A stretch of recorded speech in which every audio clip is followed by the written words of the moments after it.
El Señor está con ustedes. Y con tu espíritu. Lectura del Santo Evangelio según San Juan.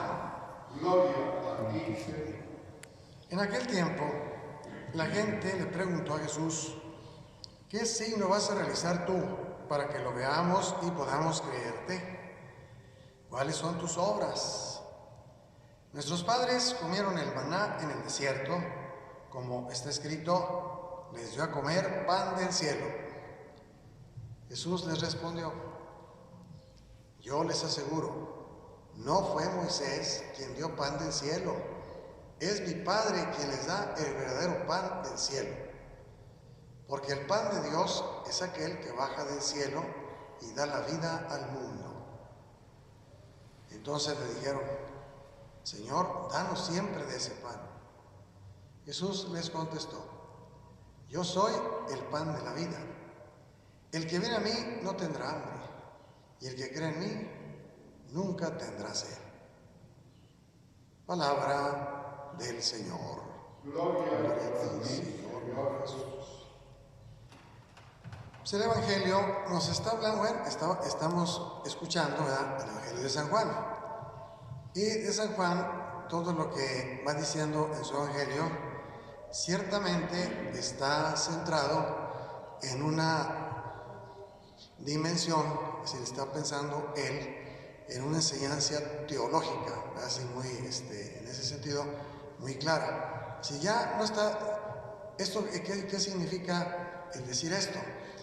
El que va diciendo, vamos a, escuchándolo a través de su Evangelio, todo lo que va diciendo, todo lo que va escribiendo, está precisamente, como dicen en la literatura o en las obras de teatro, dando el pie de lo que es el sentido profundo de Dios en lo que dice. Es decir, que siempre que habla San Juan, trae cola lo que está diciendo. Si está tratando de decir de lo que está diciendo, lo está nada más proyectando a otro nivel. Ese nivel que hay que entender, porque ese nivel él no solo lo sugiere, no lo dice. Él lo que sugiere es una cosa, por decir un ejemplo así sencillo, es, por decir, habla lo que estamos escuchando ahorita, del pan. Él lo está trascendiendo, es decir, estamos escuchando: yo soy el pan de vida. Es decir, yo me soy como alimento, yo. Ahora, ¿qué va a significar? Ya tuvo sus problemas ya desde el principio, cuando los apóstoles, cuando Jesús les dijo esto, ¿verdad? El que yo soy el pan. Si no comen mi cuerpo y beben mi sangre, no tienen vida en ustedes. Entonces, eso está trascendido. Es decir, lo que estaba queriendo ahí decir es que está Jesús diciendo, no presente que se lo coman a mordidas ahí mismo, que fue lo que entendieron los apóstoles. Pues está loco, quiere que nos lo comamos a mordidas, no se puede. Entonces, por eso lo dejaron muchos. ¿Por qué? ¿Por qué no estaba hablando de que mochenle, agarren un pedazo aquí de carne y muerdan? No. Estaba pensando, y este sentido teológico del que San Juan está sugiriendo es que está diciendo que el pan que yo les voy a dar, es, soy yo, pero como alimento. Pero, ¿qué quiere decir esa palabra alimento desde el punto de vista teológico? ¿El comerlo así como caníbales? No. Es lo que alimenta a la persona en todo su sentido, en su dimensión trascendente. Por eso, el que come mi cuerpo y bebe mi sangre tiene vida. Entonces, vida eterna. Es decir, es para allá, no para acá. Para acá está el que comas un pedazo de carne, el que comas verduras, el que tomes leche, etcétera, etcétera. Pero Jesús está hablando no de ese alimento perecedero. Por eso en San Juan siempre va a decir: usted es el alimento que perece. No, el mío es para la vida eterna. Es decir, entonces, ¿a qué se está refiriendo teológicamente, si desde la división de Dios, el que diga yo soy el alimento? Él está hablando del alimento en ese sentido ya muy profundo, espiritual. Es decir, que Jesús no viene a alimentarte la barriga, sino viene a alimentarte el alma. Sí, el sentido de tu vida, el sentido profundo de qué haces aquí en la tierra y a dónde vas después de que dejes la tierra. Eso es lo que Jesús quiere alimentar. Por eso, ya ayer escuchábamos que lo van siguiendo, porque en el Evangelio que decía, a mí me siguen ustedes, no precisamente porque les estoy dando la palabra, que es una cosa importante, la palabra que alimenta. No, ustedes quieren, lo que yo les estoy diciendo no les interesa, atrás de todo. Ustedes están creyéndome nada más porque les di de comer. Y entonces dijeron, no, pues de aquí es, sí, pero les llené el estómago de pan y de pescado. Entonces dijeron, de aquí es, no es de Jesús. Por eso renunció, dice, no, espérate. ¿Por qué? Ustedes lo que quieren es un candidato que les llene la barriga, ¿verdad? A su estómago. No, yo no vine a llenarles el estómago. Yo vine a llenarles el alma. Y eso, por eso, la primera parte, y esto es bien importante en el marco de Juan, la primera parte de comulgar a Jesús es la palabra, es su palabra. Óigalo bien, no la Eucaristía. No le quita importancia a la Eucaristía, sí, es el pan de vida, sí, pero el primer, llamémosle en esa misma metáfora que usa San Juan, la primera mordida que tiene que darle usted a Jesús es agarrar su palabra, que a veces no lo hemos entendido, porque a veces sí estamos muy preocupados por incluso actualmente los teólogos, y hay un documento, un libro que acaban de sacar varios teólogos en el Vaticano, y en el Vaticano y en Europa, de varios liturgos y todo lo que está, donde marcan, dicen precisamente eso, sí, como lo que está ahorita dimensionando, dice, ha sido, y ellos lo presentan de una manera así general, dice, parece ser que esto de la pandemia ha venido a favorecer y a dimensionar en su justo lugar algo que de alguna manera habíamos dejado un tanto cuanto de lado, el pan de la palabra. De tal manera que le hemos dado más importancia, y pues eso es obvio, al pan de la Eucaristía en cuanto al cuerpo de Cristo, que se transforma en la Eucaristía directamente. Sí, bueno, pero por eso está primero el pan de la palabra. Y eso pues tiene que estar, los tenemos que redimensionar, porque le hemos perdido importancia, de tal manera que hay elementos así muy plásticos. Pues hay gente que le pregunta a veces a uno, oiga, me valió la misa porque llegué después del Evangelio, porque llegué a la hora del ofertorio, me valió la misa. Pues, ¿usted qué dice? Es decir, la pregunta a mí no implica no haber entendido. ¿Sí? ¿Por qué? Porque entonces yo vengo a la Eucaristía, es decir, al pan eucarístico. Pero el pan de la palabra, ese no importa aunque se lo brinque, no importa. Llegando al otro, ese es el bueno. Y eso hasta a veces así que se ve, que vean gente que llega a misa, por decir que hacer una visita y están en misa, y ya van a misa el Padre Nuestro, y gente que se queda, ¿no? Y se acerca a la hora de la comunión, como si hubiera estado todo al principio, se acerca a comulgar, muy bien, ¿no? Pues el cuerpo de Cristo, y comulga, ¿por qué? La Eucaristía, oiga, y el pan de la palabra, ya la perdimos, y esos teólogos que le digo, están redimensionándose, sí, porque se nos está olvidando, el pan de la palabra es importantísimo como el pan de la Eucaristía. Y pues gente se preocupa mucho por comulgar, oiga, pero también preocúpese por vivir, que es lo que da la palabra, no nada más, es que hay que ahorita Jesucito del alma, oiga, la palabra alimenta, y a usted no le ha alimentado, ¿por qué? Pues sigue igual de mentiroso, sigue igual de soberbia, sigue igual, ¿verdad?, de chismoso, sigue igual de flojo así, pero oye, pero si voy a mucha comunión, ay sí, que Jesucito del alma. No, Señor. Primer paso para recibir la Eucaristía es el alimento de la palabra, que es el que se da, hace vida. Es decir, que tenemos que vivir conforme a la palabra que Jesús nos da. Es el primer paso. Es el primer paso que nos da para tener vida. Por eso, escuchar la palabra, vas a tener todo ese sentido profundo de teología, teológicamente hablando, es escuchar la palabra, escuchar, que va a significar, escuchar significa no oír, porque todos lo oímos. Sí, ya vería usted gente que, no, sí, yo ya sé, ¿no? Ya sé de qué se trata, ya lo leí, ya me lo aprendí, ya lo conozco. Sí, mi hermano, pero eso es lo que hablo al revés, porque ya lo conoces y eso mejor cállate, porque ya lo conoces, ya lo leíste, y mira nomás, y sigues igual. Pero eso sí, muy devoto, ¿no? No, señor. La palabra es el que te orienta el estilo de vida que tienes que tener, el estilo, ¿para dónde vas? Y la Eucaristía se complementan, ciertamente. Es el que te da fuerzas para saber decir, pongo un ejemplo muy tonto, pero efectivo en ese sentido. ¿Qué sentido? De que la palabra te da para dónde tienes que caminar. Y la Eucaristía te da la fuerza para que camines.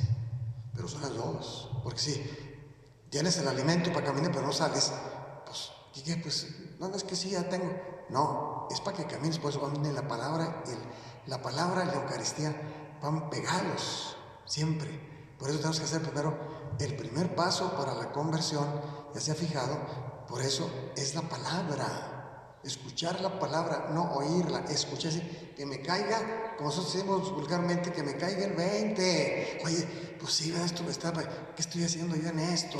No escucha, porque si no, y eso es todo el reto que estamos escuchando en la primera lectura en estos días, que es aquí con Esteban.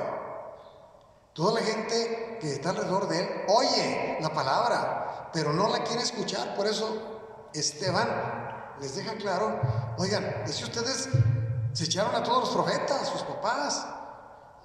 ¿Qué pasó? No escuchan, nomás oyen. ¿Por qué? Porque está un poquito difícil el desestabilizarnos de nuestro estatus normal de vida. De esa manera que no queremos desacomodarnos.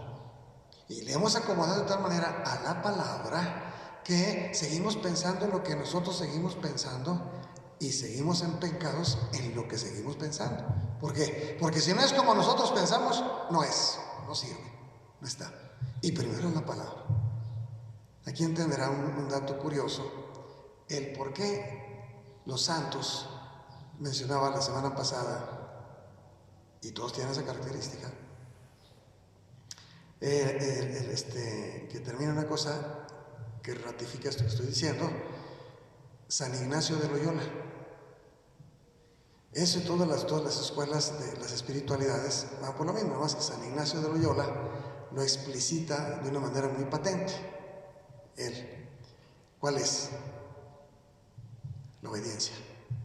Para acabar pronto, la obediencia. Que la Eucaristía, antes está la obediencia. La obediencia. Eso se nos ha olvidado en la iglesia. Es que, no, señor, primero está la obediencia. Por eso San Ignacio, al mencionarles esto, por eso dice, bien curioso, no recalca tanto así como la Eucaristía, así como primer parte, sí le da su importancia, pero dice, bueno, pero primero, y lo pone él en las normas que tiene para un jesuita. Si el primer paso para un jesuita, de acuerdo, les mencionaba yo, que dice, es la I. ¿Por qué pones eso? Ya les explicaba yo que decía, porque la I, en latín, el verbo ire, ¿cómo se dice ir en latín? Ir, en genitivo, ir. Se dice ire. ¿Cuál es el imperativo para decir en latín? Ve. ¿Cuál es el imperativo de ve? El mandato, ve. Obedece, ve. ¿Cuál es? En latín se dice i. Así se dice, ve, i. Yo voy, io. Ie. Y es decir, la declinación del yo voy, tú vas, él va. Sí. Bueno, aquí San Ignacio dice, cuando te dicen ve, es i. Y jugando con esa palabra, por ese sentido profundo que le da San Ignacio, de todo lo que a sus jesuitas se veía. Para un jesuita, lo importante, no lo pone primero, es la Eucaristía. No. Lo primero, pues lógico, para llegar a la esquina, lo primero que tienes que decir, camínale, compadre. No es que ya estoy a la esquina, no. primero para llegar a la esquina tienes que caminar. Entonces, es el camino. Si no caminas no llegas. Por eso no se descalifica, como en este caso, la Eucaristía. No, nomás que para llegar hay que caminar, compa. ¿Y cuál es el caminar? La obediencia. Eso nos olvidaba. Porque estamos así que a veces sí, le damos más a unas cosas. Y la obediencia. Por eso la iglesia ha sido, por eso es tan importante el magisterio de la iglesia. Por eso es tan importante la autoridad, aunque a veces no nos guste, de los obispos, porque tienen la I en la mano. Así de feo. Y digo de feo porque a nadie nos gusta obedecer, nos gusta mandar. Pero obedecer, esa ni le damos vuelta, no, pues. Y siempre sacamos, no, pues es que yo digo, y es que no está bien. Y siempre encontramos un montón de argumentos. Pero el que obedece, por eso decían antiguamente en las comunidades religiosas, es por eso el voto de obediencia. Por eso dicen precisamente en la vida consagrada, el voto más difícil que se da en la vida consagrada de los 3 votos que tienen pobreza, castidad y obediencia. Sépase usted que el más importante y el más difícil, muchos dicen la castidad. No. La pobreza, el desprendimiento, el deshacimiento. No. El más pelón es el I, porque es el despégate, empobrécete y date en tu cuerpo, en tu voluntad, que es lo que te hace humano, tu voluntad, tu inteligencia, al Señor. Por eso, obediencia. Es la más pelona para someterla, porque ahí a veces puede vivir uno como pobre y deshaciéndose de todas las cosas, sí, pero mire su voluntad. Por aquí yo hago lo que me dé mi gana, como me dé mi gana, cuando me dé mi gana. Pero ahí, por eso, en la vida religiosa, el voto más difícil es el de la obediencia.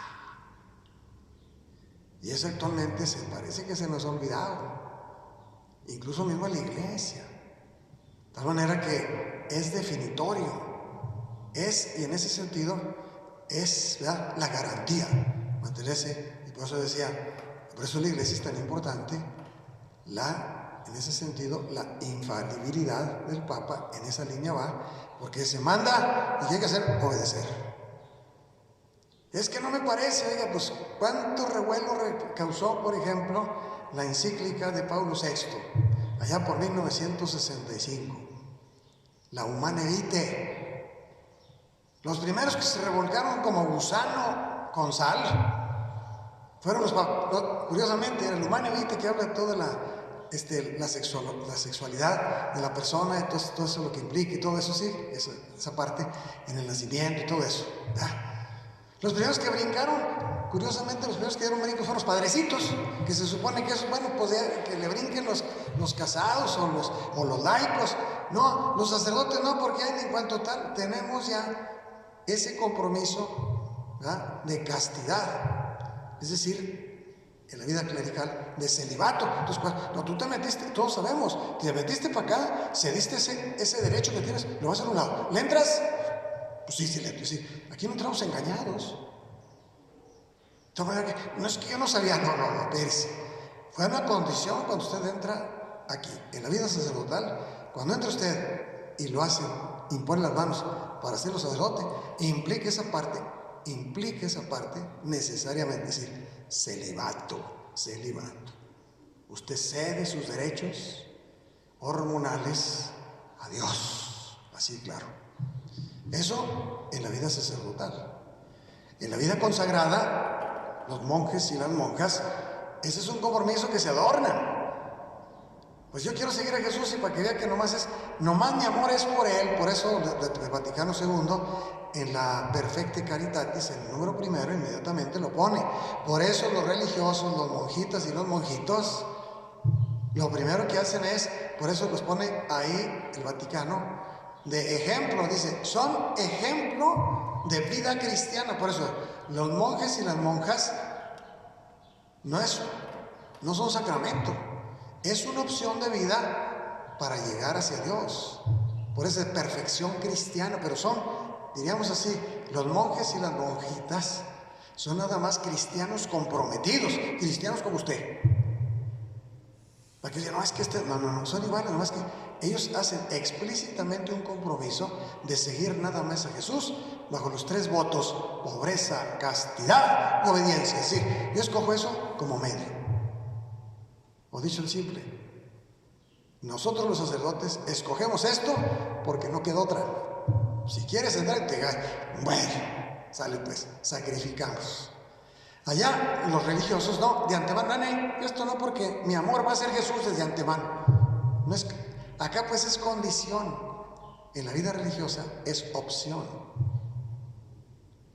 Allá hay que revisarle, porque a veces no andamos muy bien, porque los que andan en opción son los que más batallan. Porque, no, ¿y por qué? Porque pues yo estoy, oye, espérese, usted no tiene que andar haciendo mitote de esto. ¿Por qué? Usted es una opción. Etcétera, etcétera. Bueno, estamos hablando de la castidad. Pero lo importante, por eso, en la doctrina de la Iglesia, que decía el Papa Pablo VI, lo ponía en una encíclica que fue un rebatingue que todavía sigue dando vueltas y no la alcanzamos. ¿Y por qué? Y no le cambió una coma. Así es la cosa. Que todavía no se digiere, todavía ahorita nosotros a veces ya ni la comentamos porque se arma el cohete con tanta situación ya de hedonismo en el que estamos viendo. Está peor ahora, pero allá lo ponía muy bien el Papa, por eso se armó la gorda. Y acuérdese, ahorita se calmó la cosa porque no lo hemos mencionado, pero menciona usted lo que sigue la doctrina de la Iglesia sobre lo que dijo el Papa ahí, sobre la sexualidad humana, y levanta usted una polvadera que no se lo va a acabar. ¿Por qué? Sigue estando. Y siguen estando, que no hay muchos que están de acuerdo, no es que el Papa se equivocó, dicen muchos. No, señor, no se equivocó. Fue dogma de fe. Y ahí estás, pues. ¿Lo aceptas o no lo aceptas? O estás o no estás. O eres o no eres. Por eso, la obediencia. Por eso en la Iglesia, la obediencia es definitoria en nuestro seguimiento hacia Jesús. Y eso se complementa con la Eucaristía, pero son las dos, no más es una. Por eso tenemos que aprender, y una de las cosas más difíciles, a obedecer. Y más en nuestra cultura, que da mucho por nuestra autodefinición, por nuestra voluntad, es decir, de que queremos hacer lo que nos da la gana. No cedemos, ya ustedes que somos tercos así, ante situaciones, no, es que no, es que no estoy de acuerdo. Y no. Oigan, ¿y cede por obediencia? No, eso no es soberbia. Por eso digo, esa parte de la palabra, que es importante entenderla para empezar a vivirla. Por eso es el primer paso que tenemos que tener. Y aquí, si no nos pasa como estos, por eso aquí lo dice muy claro, ¿verdad? El Sanedrín le pone inmediatamente aquí San Lucas: hombres de cabeza dura, cerrados de corazón y de oídos. ¿Se fija? Ahí está dicho. Cerradotes, ¿por qué? Ustedes resisten siempre al Espíritu Santo. Es que la obediencia es someterse al Espíritu Santo. Aquí entonces todo es el discernimiento y todo lo que implica, sí, pues, pero sigue manteniéndose toda esa dimensión de la fe que tenemos que promover, que desgraciadamente de alguna u otra manera hemos dejado tanto cuanto de lado, ciertamente, si somos honestos, en la Iglesia. Le hemos dado mucho por otro lado, pero no a la obediencia. Eso, pues, veamos, incluso en la vida consagrada, que se explicita claramente el ser obedientes. Y ve usted que a veces no somos lo que deberíamos de ser en el voto de obediencia que hicimos. ¡Voto! Si ya compromiso explícito. Por eso, allá han dicho en la Iglesia, allá por la Edad Media, que decían, es decir, que primero un dicho muy interesante, porque decía: el que obedece nunca se equivoca. Primero. Y luego el otro: el que manda y se equivoca. Estaba referido a situaciones así, que el obispo, que la caramba, si manda y se equivoca, ¿qué tiene que hacer? Y decían, pues volver a mandar. Aquí no sé, es que te equivocaste. No, lo vuelve a mandar. Y sí. Nomás que ahí es donde está, los químicos entienden eso, ¿verdad? Del agua regia que con eso se prueba si hay oro o no hay oro, ¿no? Échale una gotita de esa agua regia, ácido sulfúrico con ácido clorhídrico, si mal no recuerdo, y eso pues desbarata lo que no es oro, se lo desbarata en trancazo, le hace su agujerote. Ese es para la iglesia la obediencia. Échale una gotita y así no sale. Bueno, no hay por qué, y no es justo, y mis derechos y mis izquierdos.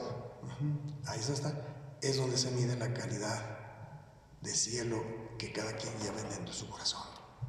Por eso es la prueba del añejo. Y en ese contexto está, cuidado, porque nos puede caer hombres de cabeza dura, cerrados de corazón y de oídos. Ustedes resisten siempre al Espíritu Santo. Entonces aquí estamos hablando entonces de la palabra. Así que tenemos que empezar por ahí, escuchar la palabra que se haga vida en nosotros. ¿Para qué? Para que podamos llegar auténticamente, y el Vaticano II así lo pone, por eso el culmen de la experiencia de la vida cristiana está, repito la palabra, culmen, en la Eucaristía. Pero es el culmen. A ese es el culmen donde tenemos que llegar. Ahí empezamos precisamente, para allá vamos, y ahí tenemos que llegar. Pero es el culmen. ¿Cuál es el principio? La conversión por la palabra. De ahí que San Pablo dice muy bien el proceso que dice, ¿cómo van a escuchar la palabra? Y después, escuchar la palabra si no hay quien se les predique. Entonces, ¿cuál es el primer paso que hay que hacer? Pues que vaya quien predique. Primero es la palabra para que lleguen al culmen de la Eucaristía. Y a eso pues se refieren los teólogos que les digo que han sacado artículos y ya hicieron un libro precisamente de eso. Algo así, la palabra, algo así, no me acuerdo bien el nombre, pero la palabra en tiempo de pandemia. Así como que le ponen, y porque hay muchos articulistas de teólogos que ponen esa referencia de la importancia de la palabra, que esto ha sido también una ventaja en ese sentido, ¿verdad? De todo mal trae atrás un bien, que redimensionar la palabra de Dios que se nos había pensado, así como que la Eucaristía, porque entonces ahorita nos debe sostener la palabra que alimenta nuestra Eucaristía, sí, pero por la palabra. Entonces también tenemos que cuidar ese aspecto. Y ahorita, el alimento que tenemos más presto actualmente en la situación que estamos viviendo, la palabra. Entonces, no hay que dejarla de lado. La palabra.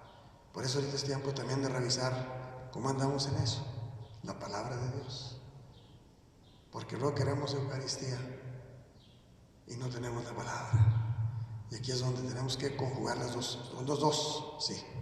Pero también tenemos que buscar en ese sentido, su equilibrio perfecto, ¿verdad? Como está manifestado en lo que Jesús es. Por eso, mi palabra, Jesús dice, ¿verdad? Mi palabra es vida.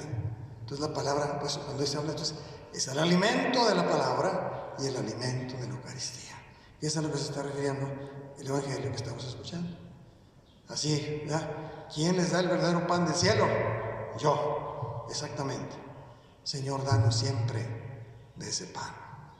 Pues hermanos, pues esto que nos haga profundizar un poco en ese gran misterio, ¿verdad? De Jesús, que es pan de la palabra y pan de la Eucaristía. Que nos fortalezca los dos. Y a veces, como este tiempo, a lo mejor nos hemos privado del pan de la Eucaristía. En ese sentido, es el cuerpo de Cristo, pero está el pan de la palabra. Y también hay que aprovechar porque a lo mejor ya nos ha hecho cuerpo el pan de la Eucaristía. Y de la palabra. Porque esto tiene también sentido, porque a veces sí, pues la comunión, el cuerpo de Cristo, pero pues seguimos con las mismas mañas, mentirosos, les decía metiches, criticones, etcétera. Oiga, ¿y qué pasó cuando no dice la palabra que pues hay que controlarles, sí? Ámense los unos a los otros, sean misericordiosos. Y usted no es nada misericordioso, compadre, porque nomás se le atraviesa a alguien y luego saque la hacha, no es que así, y así aseado, etcétera. El servicio a los demás, el que es mayor es el que es el servidor de todos. Y ya ve que no nos gusta servir, no, pues si nosotros salimos y estamos hechos para mandar, pues como que obedecer y servir a los demás como si fuera una chancla vieja. Ahí es donde la palabra que se haga vida. Pues vamos a pedir al Señor que nos dé a todos la luz, la gracia de ese discernimiento, a veces que se transforma tan difícil para nosotros, el saber escuchar la palabra y hacer la vida. Amén.